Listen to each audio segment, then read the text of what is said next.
Hi అండి. వరలక్ష్మి వ్రతం గురించి నేను కొన్ని విషయాలు మీతో షేర్ చేసుకుందాం అనుకుంటున్నాను.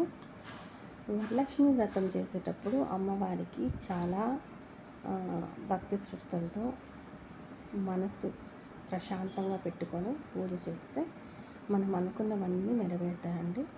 ఇంకొకటి అవుట్లుక్, మనం ఎలాంటి డ్రెస్సింగ్ చేసుకున్నాము, ఎంత అందంగా రెడీ అయ్యాము, ఇది కాదండి. మనసు ప్రశాంతంగా పెట్టుకొని ఓపెన్ హార్ట్తో మనం పూజ చేసినట్లయితే మనం కావాలనుకున్నవన్నీ మనకు ఇచ్చేస్తుంది అమ్మవారు.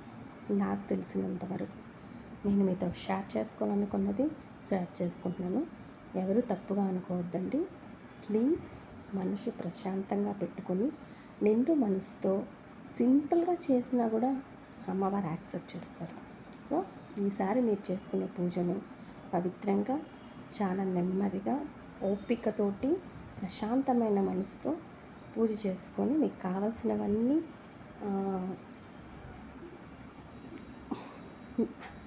అమ్మవారి దగ్గర అందుకుంటారని